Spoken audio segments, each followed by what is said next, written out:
Friends, welcome back to your channel. तो आज का टॉपिक है इन्वायरमेंटल इश्यूज। इसको स्टार्ट करने से पहले as usual like and subscribe the channel. So बिना देरी किए लेट गेट स्टार्टेड। शुरू करते हैं अपना अगला टॉपिक जो है चैप्टर 16 इन्वायरमेंटल इश्यूज। ठीक है, सबसे पहले यहाँ पे बात कर लेते हैं हम पोल्यूशन के बारे में। तो पोल्यूशन क्या होता है?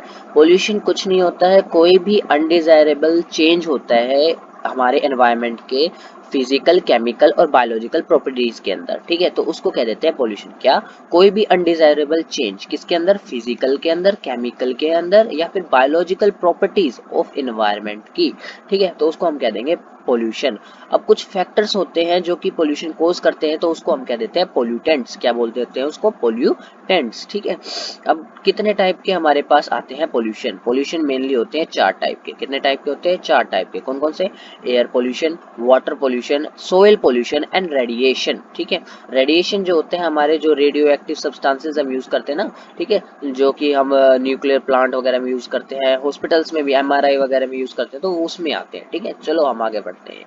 अब सबसे पहले बात कर लेते हैं एयर पोल्यूशन। तो एयर पोल्यूशन की वही डेफिनेशन आती है सबसे पहले, सेम डेफिनेशन है जो पोल्यूशन की है, बस एनवायरनमेंट चेंज हो जाएगा। तो जो भी अनडिजायरेबल, अनवांटेड सब्सटेंस या अनवांटेड चेंज आता है, ठीक है, जिसकी वजह से क्या होगा कि जो फिजिकल, केमिकल और बायोलॉजिकल प्रॉपर्टीज है एयर की, एयर कंडीशंस की, ठीक है, वो अगर चेंज हो रही है तो उसको हम कहेंगे एयर पोल्यूशन। ठीक है, अब इसके अंदर कुछ इंपॉर्टेंट फैक्टर्स जो मैंने बताया ना, फैक्टर्स जो एयर पोल्यूशन कोज करते हैं उसको कहते हैं पोल्यूटेंट। तो कुछ इंपॉर्टेंट पोल्यूटेंट आते हैं, वो कौन कौन से हैं?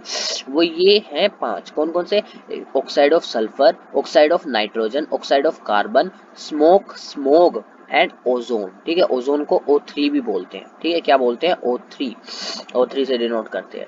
तो आप कहोगे कि ओजोन जो है वो तो अच्छी चीज है, क्योंकि वो हमारे बिल्कुल टॉप पे है और वो हमें बचाती है यूवी रेस से। लेकिन जब ओजोन लेयर जो होती है लोअर एटमॉस्फेयर, लिथोस्फेयर लेयर है ना जो आपकी, तो वहां पे अगर आ जाती है तो वो हार्मफुल इफेक्ट कोज करती है। वो आगे चल के एक वो बनाती है स्मोग, पेट्रोकेमिकल स्मोग बनाती है, जो मैं आपको आगे बढ़ाऊंगा। ठीक है, चलो तो हम बात कर लेते हैं इफेक्ट ऑफ एयर पोल्यूशन। क्या क्या इफेक्ट हमें देखने को मिलता है? ठीक है, जैसे जैसे सल्फर का अमाउंट, सल्फर ऑक्साइड है ना, सल्फर ऑक्साइड, नाइट्रोजन ऑक्साइड, ऐसे 4-5 मैंने आपको पीछे बताए थे। तो जो सल्फर ऑक्साइड है ना, वो क्या कोज करता है? क्लोरोसिस कोज करता है, क्लोरोसिस करता है, और defoliation of the leaves in plant.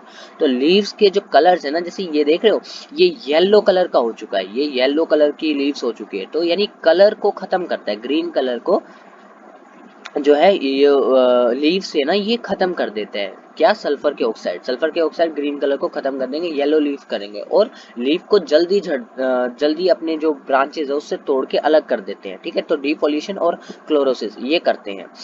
अब हाँ, अब क्या होता है, मैं आपको ये जो डायग्राम है इसमें इजी समझा। देखो, ये जो आपकी कार है, ठीक है, ये कार है। अब इस कार से यहाँ से NO2 निकल रही है, NO2 निकल रही है, यहाँ से इंडस्ट्रीज में से गैसेज निकल रही है। तो ये सारी की सारी ना ऊपर एटमॉस्फेयर में जा रही है। तो ये दो मेन नंबर आगे इसमें सल्फर के ऑक्साइड और नाइट्रोजन के ऑक्साइड। तो अब जब सल्फर के ऑक्साइड और नाइट्रोजन के ऑक्साइड क्या करेंगे, एटमॉस्फेयर में यहाँ पे गए तो यहाँ पे क्या होगा, जो एटमॉस्फेयर में यानी जो बादल, क्लाउड्स के अंदर वाटर, मॉइस्चर प्रेजेंट होता है ना, मॉइस्चर, तो मॉइस्चर के साथ यानी H2O के साथ जब वो रिएक्ट करते हैं ना, तो हमारे पास एसिड बना देते हैं। कौन कौन से एसिड? एक तो सल्फ्यूरिक एसिड और एक नाइट्रिक एसिड, यानी H2SO4 बनाएंगे पहला एसिड, और दूसरा एसिड बनाएंगे HNO3।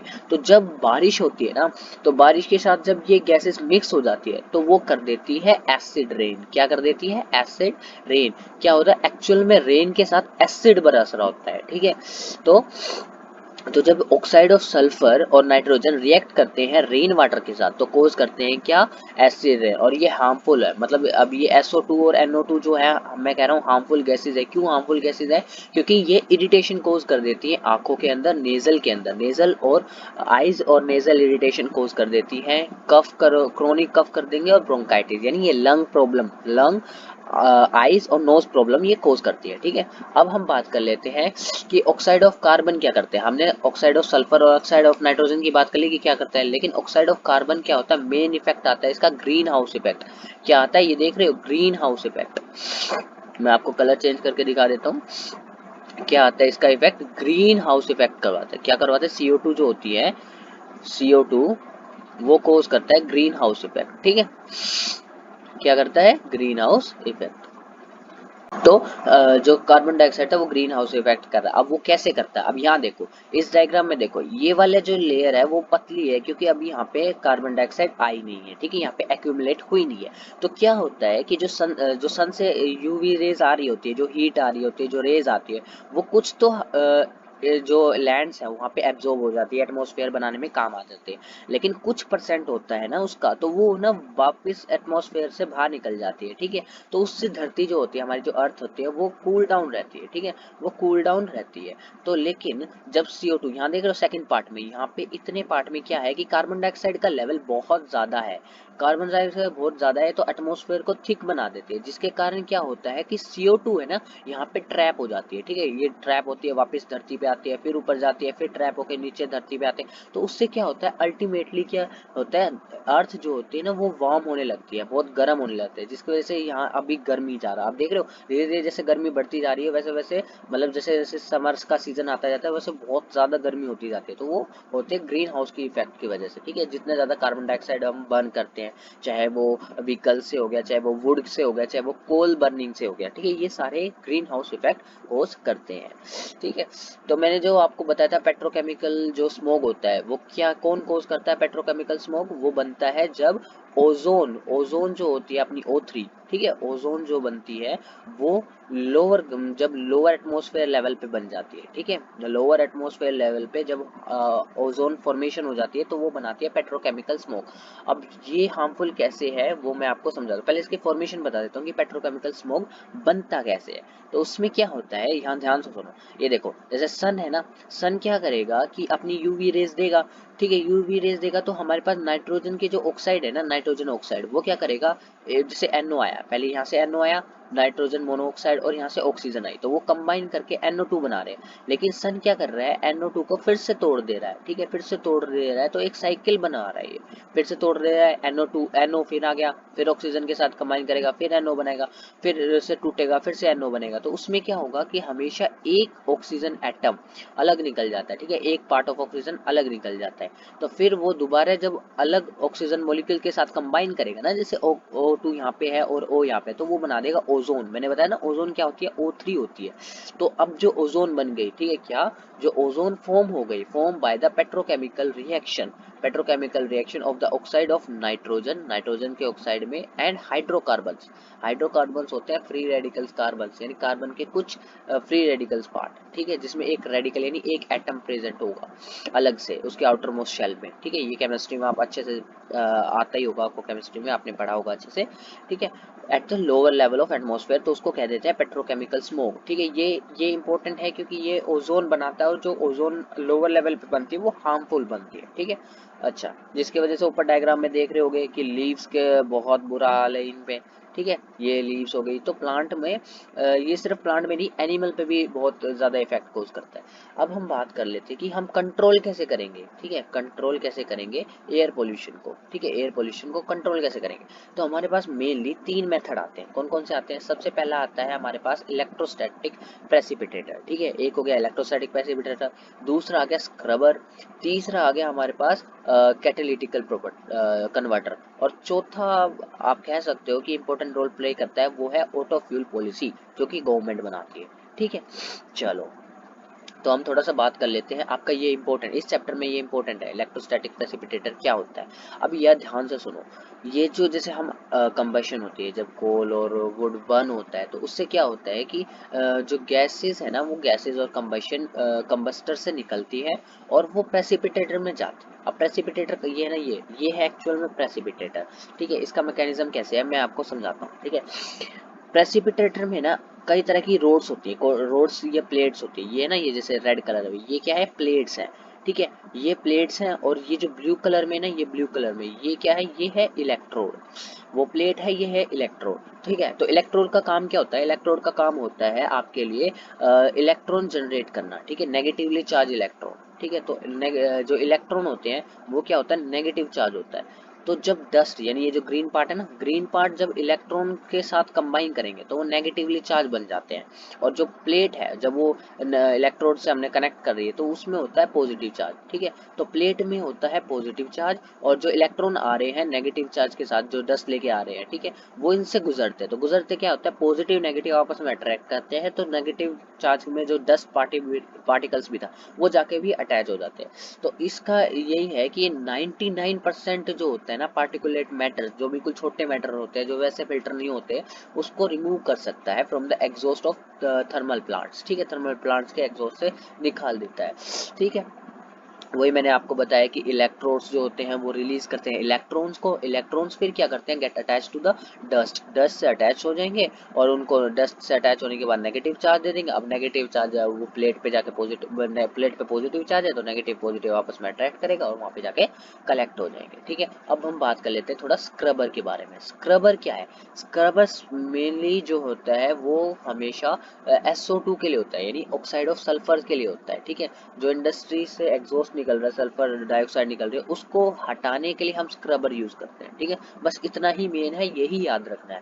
अब कैटालिटिकल कन्वर्टर्स, अब ये इंपॉर्टेंट क्यों है, क्योंकि कैटालिटिकल कन्वर्टर्स क्या होता है, जैसे आप यहाँ देख पा रहे हो, कैटालिटिकल कन्वर्ट्स हम ना गाड़ी में लगाते हैं, ऑटोमोबाइल इंडस्ट्रीज में यूज होता है। वो क्या करता है कि जो हमारा फ्यूल टैंक होता है, फ्यूल टैंक से जब कंबशन करके गैसेस बाहर निकल रही होती है, ठीक है, तो उसमें क्या होता है, कैटालिटिकल कन्वर्टर क्या होता है, उसको माइल्ड उसमें कन्वर्ट कर देता है। जैसे अगर हार्मफुल गैसेस है ना, तो हार्मफुल गैसेस को लेस हार्मफुल गैसेस में कन्वर्ट कर देगा, जो कि हमारे एनवायरनमेंट के लिए बहुत अच्छा है।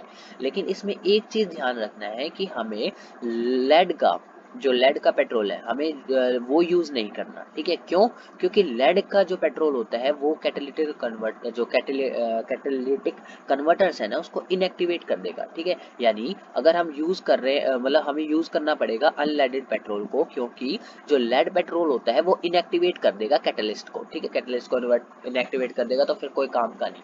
इसी वजह से आजकल की गाड़ियों में जो है कैटालिटिकल कन्वर्टर आ रहा है, और हम इसलिए कहा जाता है जो स्पीड, एक स्पीड करके, जैसे पेट्रोल है डीजल है, एक स्पीड भी होता है, तो स्पीड डलवाओ, क्योंकि स्पीड जो होता है वो उसके अंदर लेड की मात्रा बहुत कम होती है।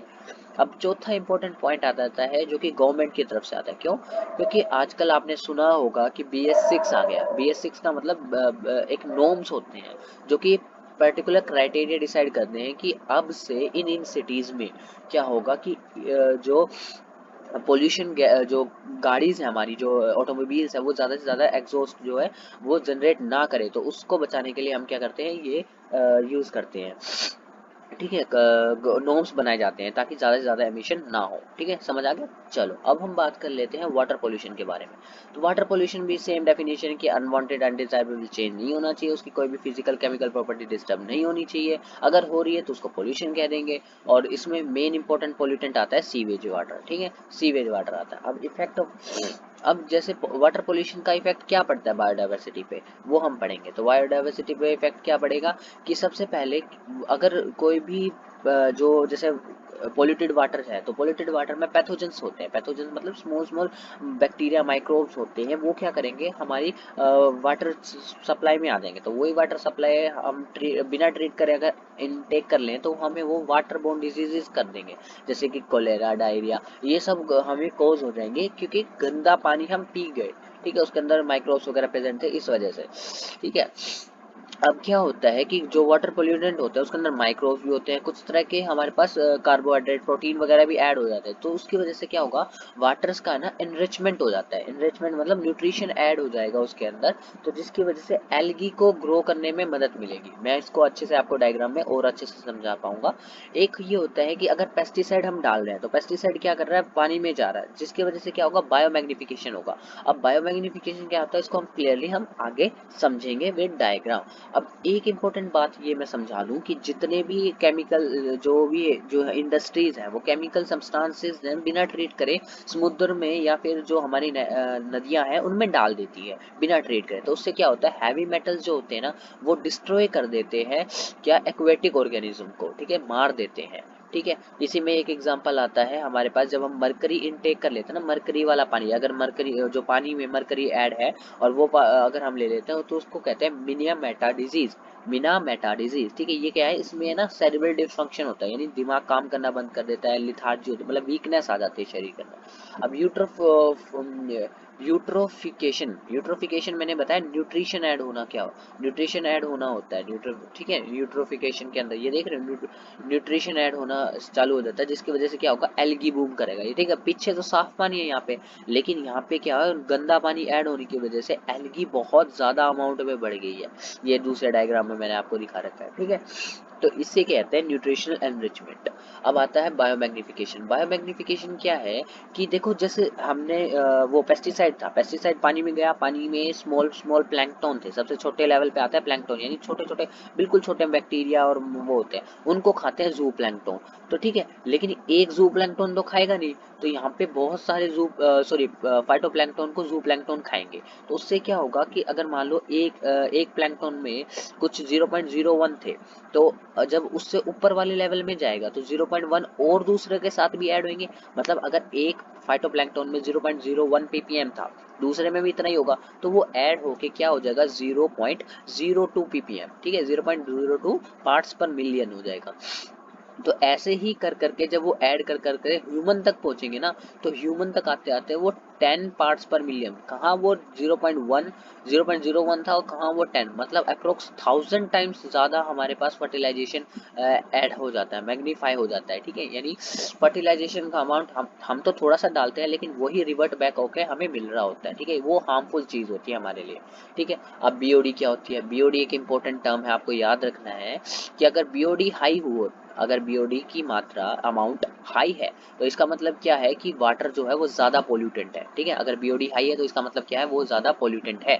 ठीक है, क्यों, क्योंकि जो जितना ज़्यादा पोल्यूटेड होगा उसके अंदर माइक्रोब्स उतने ही ज़्यादा होंगे और उसको ऑक्सीजन उतनी ही ज़्यादा चाहिए होगी अपनी नॉर्मल एक्टिविटी को मेंटेन करने के लिए। ठीक है, अगर नॉर्मल एक्टिविटी मेंटेन रहेगी उतना ही ज़्यादा उसको ऑक्सीजन चाहिएगी। तो उससे क्या होता है, अगर देखो पानी है तो पानी के उस सरफेस पे अगर हार्मफुल बैक्टीरिया वगैरह है वो ऑक्सीजन ले रहे हैं, तो नीचे जो प्लांट्स हो गए, वाटर्स हो गए, उनको मिलेगी नहीं, तो उनकी क्या हो जाती है, फिश डेथ हो जाएगी, यानी मोटिलिटी हो जाती है इन पोल्यूटेंट वाटर के अंदर, और एल्गी बूम करेगी। अब आता है हमारे पास लास्ट टॉपिक, यानी लास्ट वेस्ट, जिसे हम कहेंगे रेडियो एक्टिव वेस्ट। ठीक है, रेडियो एक्टिव वेस्ट है ना, वो प्रोड्यूस किससे होता है, न्यूक्लियर फ्यूजन से होता है, वो भी हाई जो हैवी एटम्स होते हैं, जैसे कि यूरेनियम थोरियम।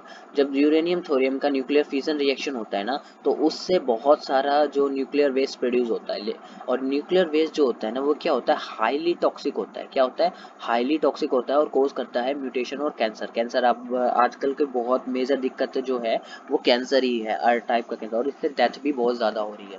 ठीक है, तो इसीलिए बहुत ज़रूरी हो जाता है कि हम इसको अच्छे से स्टोर करें और अच्छे से ही इसका ट्रीटमेंट करके डिस्कार्ड करें। ठीक है, और इसका डिस्कार्ड करने का तरीका क्या होता है, जब न्यूक्लियर वेस्ट को अच्छे से ट्रीट कर दिया तो एक कंटेनर में बंद कर देते हैं हम, जितना भी वेस्ट होता है उसको या तो ज़मीन के अंदर दाब देते हैं 60 से 80 साल के लिए, या फिर समुद्र के अंदर उसको, बहुत डीप समुद्र के लेवल के अंदर उसको डिस्कार्ड कर देते हैं। ठीक है, ये होता है, लेकिन इसके भी चांसेस ये है कि कभी कभी क्या होता है, ये लीक आउट हो जाता है और सॉइल को कंटेमिनेट कर देगा या फिर वाटर को कंटेमिनेट करेगा, जो कि बहुत ज़्यादा मेजर डिजीज है। इसीलिए ये कहा गया है कि इसका यूज़, जो भी रेडियो एक्टिव वेस्ट है, जो भी हम पास रेडियो एक्टिव जैसे यूरेनियम थोरियम यूज़ कर रहे हैं हम पास न्यूक्लियर प्लांट्स के अंदर, तो इसका यूज़ कम से कम किया जाए। अब हम एक इम्पोर्टेंट टॉपिक पे बात कर लेते हैं जो इस चैप्टर का, वो है green house effect. Greenhouse effect and global warming, जो बहुत ही मेजर इश्यूज है आज के टाइम का जो चल रहा है, वो क्या होता है। ग्रीन हाउस इफेक्ट कुछ नहीं है, जो कि हमारी अब टाइम टू टाइम गर्मियां बढ़ रही है ना, उसी को कहते हैं ग्रीन हाउस इफेक्ट। वो किसकी वजह से होता है, मतलब ग्लोबल वार्मिंग कहते हैं उसको। ग्लोबल वार्मिंग क्या होता है, ग्लोबल वार्मिंग होता है refer to the heating up of the earth. ठीक है, due to greenhouse effect. Greenhouse effect ऐसी गैसेज, मतलब जो गैसेज बन रही है, जैसे हम वुड को जला रहे हैं, ठीक है, कोल को जला रहे हैं, तो उससे क्या होगा, CO2 निकल रही है। तो CO2 क्या है, ग्रीन हाउस इफेक्ट है, वो ग्रीन हाउस गैसेज है। तो वो क्या करें, एटमॉस्फेयर में जाके जो होते हैं कलेक्शन हो जाता है, डिपॉजिट हो जाता है, तो उसकी वजह से क्या होगा, जो सन से हीट आ रही है ना, वो ट्रैप हो जाएगी, यानी एटमॉस्फेयर के अंदर ही रहेगी, बाहर नहीं निकल पाएगी। जैसे मैंने आपको समझाया था कि यहाँ से आएगी और ट्रैप हो जाएगी, मतलब ये तो कुछ, तो पहले तो कुछ बाहर चली जाती थी, अब क्या होगा, वो ट्रैप हो गई और अर्थ के अंदर ही रहेगी। और वो क्या करेगी, अब जो CO2 CO2 है ना वो क्या करती है, गर्मी अभी ट्रैप कर ली तो क्या होगा, हीट अप होने लगेगी। देख रहे हो इतनी बहुत ज्यादा अर्थ क्या होगी, हीट अप होने लगेगी। ठीक है, हीट अप होएगी तो उसके क्या कॉन्सिक्वेंसेज आते हैं, बहुत सारे कॉन्सिक्वेंसेज आते हैं, वो हम देखेंगे। जैसे अब हीट हो रही है तो क्या होगा, जो आर्टिक है ना, आर्टिक और अंटार्कटिका दो पोल, नॉर्थ पोल और साउथ पोल, वहाँ पे बहुत सारे ग्लेशियर्स है। ये देख रहे हो, ये इतने बड़े बड़े ग्लेशियर्स थे पहले के टाइम पे। ठीक है, अब क्या हुआ, धीरे धीरे ये पिघलना स्टार्ट हो गए। देख रहे हो ये बेचारा पोलर बियर सिर्फ एक बर्फ पे ही बैठा है, क्यों, बाकी उसकी पिघल चुकी है। तो ग्रीन हाउस इफेक्ट की वजह से क्या हुआ कि ग्लोबल वार्मिंग हुई, यानी अर्थ का टेम्परेचर बहुत ज्यादा बढ़ने लगा, बहुत ज्यादा बढ़ने लगा तो बर्फ पिघलने लगी। अब बर्फ पिघलने लगे तो सोचो क्या होगा। अब अगर इतना ज्यादा बर्फ पिघल रही है तो पानी बनेगा, पानी बनेगा तो क्या होगा, वो सारा पानी फ्लड यानी बाहर ला देगा उन एरिया में जहाँ की लोग मतलब बिल्कुल नीचे तबके के लोग के। जैसे अगर पहाड़ी एरिया हो गया तो वो बच जाएंगे, तो जो प्लेन एरियाज है जैसे बांग्लादेश हो गया, मालदीव्स हो गया, इनमें लो लेवल पे है, लो जो उनका जमीन है वो नीचे है as compare to the other areas. तो वो क्या हो गया, वो पानी की जो पानी इतना ज्यादा बन रहा है वहाँ पे बार बार बाढ़ आती रहती है। ठीक है, तो इसको हाँ ये हो सकता है कि इसके दो इफेक्ट होंगे। एक तो जो कोल्डर एरिया में जैसे कि यूरोपियन देश हो गए, ठीक है, जैसे कि ऑस्ट्रेलिया, अमेरिका, ऑस्ट्रेलिया नहीं, जो यूरोप हो गया, ठीक है, ये सारे ठंडे इलाके हैं। तो वहाँ पे अगर ग्लोबल वार्मिंग हो रही है तो उनके लिए तो अच्छी बात है, लेकिन जहाँ पे गर्मी है पहले ही उनके लिए तो बहुत बुरी बात है। तो हम ग्लोबल वार्मिंग को कैसे कंट्रोल कर सकते हैं, हम ग्लोबल वार्मिंग को बहुत अच्छे से कंट्रोल कर सकते हैं। जैसे अब इसका मेन सोर्स तो कार्बन डाइऑक्साइड है ना, मेन सोर्स इसका कार्बन डाइऑक्साइड ग्लोबल वार्मिंग, तो कार्बन डाइऑक्साइड पे ही काम करना है हमें। हम कार्बन डाइऑक्साइड को कैसे कम कर सकते हैं, या तो रिफॉरेस्टेशन कर दें, यानी बहुत सारे पेड़ लगा दें, क्योंकि पेड़ कार्बन डाइऑक्साइड को ले लेगा, कम कर देगा और ऑक्सीजन को ज्यादा देगा। या प्लांट लगा रहे हैं तो उसकी कटाई कम करें, यानी प्लांट को काटें कम, यानी डिफॉरेस्टेशन कम करवाएं। ठीक है, और तीसरा काम क्या करते हैं, फोसिल फ्यूल्स यानी कोल, लकड़ी जो हो गया, ठीक है, जो बायोगैस प्लांट हो गए, उन जो बायोगैस यानी गोबर से जो बनते हैं उनको कम यूज करें। ठीक है, और हम जो हमारे ऑटोमोबाइल इंडस्ट्रीज है, इंजन्स वगैरह उनको ज़्यादा एफिशिएंट बनाएं ताकि वो कम से कम गैस प्रोड्यूस करें। ठीक है, और हम और क्या काम कर सकते हैं, हम छठा पॉइंट ये कर सकते हैं कि हम ज़्यादा से ज़्यादा नेचुरल एनर्जी जैसे विंड एनर्जी होगी, सोलर एनर्जी होगी, इसका इस्तेमाल करें बजाय कोल के, क्योंकि कोल फिर से CO2 प्रोड्यूस करेगा। अब तीसरा इंपॉर्टेंट टॉपिक इसके अंदर आता है डिप्लीशन ऑफ ओजोन लेयर। ये भी इंपॉर्टेंट बात है कि हमने ये देखा है कि आज रिसेंट टाइम्स के अंदर, पिछले कुछ सालों के अंदर, कि अंटार्कटिका में बहुत बड़ा होल बन चुका है ओजोन लेयर पे। वो क्यों बना है, क्योंकि जो ओजोन होती है ना स्ट्रेटोस्फेयर में ना, हमारी ओजोन प्रेजेंट होती है, वो धीरे धीरे ना, जो ओजोन फॉर्म हुई है स्ट्रेटोस्फेयर के अंदर, वो धीरे धीरे उसकी थिकनेस जो है ना वो कम हो रही है। ठीक है, डिप्लीट हो रही है। और इसको जो ओजोन की थिकनेस है ना वो डॉप्सन यूनिट में मेजर करते हैं, किसके अंदर, डॉप्सन यूनिट के अंदर। अब हम ये देख लेते हैं क्या क्या कंडीशन आती है कि क्यों क्यों ओजोन लेयर कम हो रही है, क्यों हो रही है, क्योंकि जैसे पहले के टाइम पे ना रेफ्रिजरेटर जो फ्रिज होते हैं हमारे, फ्रिज हो गए, एसीज हो गए, उसके अंदर ना एक गैस होती है क्लोरोफ्लोरोकार्बन के नाम से। किस नाम से, क्लोरोफ्लोरोकार्बन के नाम से गैसेज होती हैं। तो वो गैस क्या होते हैं, वो जब हम वो ना जो फ्रिज होते हैं, फ्रिज के अंदर जो भी सामान होता है उसको ठंडा करने के लिए काम आते हैं। तो जब हम फ्रिज खोलते हैं कुछ गैस लीक आउट होती है, वो गैस क्या आती है, एटमॉस्फेयर में जाती है। एटमॉस्फेयर में जाएगी ना स्ट्रेटोस्फेयर में, तो क्या होगा, वो ओजोन के कांटेक्ट में आएगी और यूवी रेडिएशन से ना वो क्लोरीन एटम रिलीज कर देगी। अब जब क्लोरीन निकला यानी CFC ओजोन के साथ का CFC बाइंड कर गया। ठीक है, CFC जो है वो ओजोन के साथ कंबाइन हो गई। ठीक है, क्या हो गई, ओजोन के साथ कंबाइन होगी। ओजोन के साथ कंबाइन करके क्या करेगी, फ्री रेडिकल बना देगी क्लोराइड का। अब ये क्लोराइड क्या करेगी, फिर से एक्ट करेगी ओजोन पे। ठीक है, फिर से एक्ट करेगी ओजोन पे और क्या बना देगी, ऑक्सीजन बना देगी। ठीक है, क्या बना देगी, ऑक्सीजन बना देगी। तो इससे क्या होगा, जो ओजोन लेयर है ना वो डिप्लीट करती जा रही है, कम होती जा रही है, इसीलिए सबसे बड़ा होल देखा गया है अंटार्कटिका। लेकिन अब अच्छी खबर ये आ रही है, जब से हमने लॉकडाउन किया है, जो कोरोना के अंदर लॉकडाउन किया, उससे क्या हुआ है कि जो ये एमिशंस हो रहे थे ना ये बहुत कम हो गए। अब ये एमिशन बहुत कम हो गए तो उससे क्या हुआ, होल जो है ना अब कंप्लीट होल रिपेयर हो चुका है, लगभग कह सकते हैं हम कि कंप्लीट हो चुका है। अब पहले के 19 इसको देखते हुए जो ओजोन बना था, होल बना था, इसको देखते हुए क्या है कि हमने एक कंट्रोल मेजर लिया 1987 में। ठीक है, ताकि ओजोन डिप्लीशन को बचाया जा सके। वो क्यों, क्योंकि CFC का यूज हम कम से कम करें। अच्छा, अब ओजोन कम हो रहा है तो उसका क्या इफेक्ट पड़ेगा? कुछ हार्मफुल इफेक्ट आते हैं, जैसे कि ओजोन क्या होता है, यूवी रेड, जो यूवी रेडिएशंस होती है ना, जो सन से आ रही होती है उसको एब्जॉर्ब करता है, हार्मफुल यूवी रेडिएशन को। ठीक है, तो अब जब ओजोन ही नहीं है तो वो हार्मफुल रेडिएशन अंदर आ जाएगी, अर्थ के अंदर आ जाएगी, तो हमारे स्किन पे जब वो काम करती है ना, तो हमारे अंदर जो डीएनए होता है उसके अंदर म्यूटेशन करवा देगी। तो उसके अंदर म्यूटेशन करवाएगी, ठीक है, और क्या करवाएगी, साथ साथ कैंसर प्रोड्यूस करवा देगी। आप स्किन कैंसर है। अब ये इंपॉर्टेंट फैक्टर है कि आज धीरे धीरे टाइम के साथ ना जो जो स्किन कैंसर है वो बढ़ता ही जा रहा है। अब कुछ टर्म है जो हमें याद रखनी है, ये लीस्ट इंपॉर्टेंट टर्म है लेकिन फिर भी आप याद रख लो कि सबसे पहले लेते हैं फ्यूरान, क्लोरोफ्लोरोकार्बन को, जो सीएफसी था हमने पीछे पढ़ा, सीएफसी, उसी को ही हम कहते हैं फ्लोरोन्स। क्या कहते हैं? फ्लोरोन्स, फ्लूओन्स, ठीक है, उसको क्या कहते हैं? फ्लूओन्स। अब आता है इकोसान। इकोसान क्या है? कुछ नहीं है, जो आपने बायोगैस प्लांट पढ़ रखा है कि हम ह्यूमन सॉलिड वेस्ट को यूज करते हैं एज अ मैन्योर, यानी कन्वर्टिंग ह्यूमन सॉलिड वेस्ट को, एक्सक्रीटा को मैन्योर के अंदर, उस इकोलॉजिकल सैनिटेशन को कह देते हैं इकोसान। ठीक है, इकोसान। अब आखिरी टॉपिक आता है ई वेस्ट। ई वेस्ट क्या होते हैं? वो वेस्ट जो कि इरिपेरेबल इलेक्ट्रॉनिक वेस्ट होते हैं, जैसे कि आपके लैपटॉप्स हो गए, आपके मोबाइल फोन्स हो गए, जो बिल्कुल खराब हो चुके हैं, अब इनका कोई यूज नहीं है, उस टाइप के वेस्ट को कहते हैं इलेक्ट्रॉनिक वेस्ट। ठीक है, जो कि ऐसे कंपोनेंट। और बस इसी के साथ हमने चैप्टर 16 खत्म कर लिया है। एंड बस मैं यही कहना चाहूँगा, अच्छे से पढ़ो, be safe and be happy. Thank you.